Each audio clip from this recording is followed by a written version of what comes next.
Сәлем достар, бүгін сіздермен жүзімнің пайдалы жақтарын ұсынатын боламын.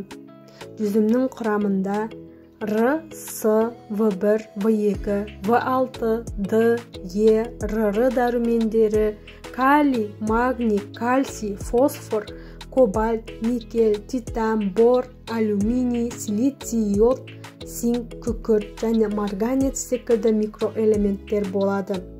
Жүзім құрамындағы магний адам денесіне де мидың да тынығуына да ерекше әсер етеді. Ол бауыр ауруларын, қан аздықты емдеуде көп қолданылады. Құрамындағы жеміс қышқылдары бүйрек пен ішек жүйесінің жұмысын реттеуде, қанның тазаруы мен майдың еруіне көмектеседі. Дененің вирустарға қарсы тұруын да күшейтеді. Сондай-ақ онкологиялық аурулардың алдын алады. Жүрекке жақсы әсер етеді. Оларды тамырларды қатайтады. Қан ұюының алдын алады. Жүзімді қаны қою адамдарға ұсынған жөн. Өйткені ол аспирин секілді қанды таратып, жүрек жұмысын жеңілдетеді. Жүзім асқазан ішек жолдарының жұмысын реттейді. Қант диабетін емдеуде қолданылады.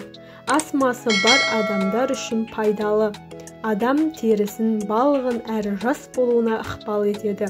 Жүзім қартаю процесіне қарсы, яғни ағзаны жасартады. Жүзім шырынын ағзадағы шлактардан арылу үшін пайдаланады. Жүзімнің қабығында орналасқан пигменттер иммунитетті нығайтады. Сол себепті қою түсті жүзім пайдалырақ болып есептеледі.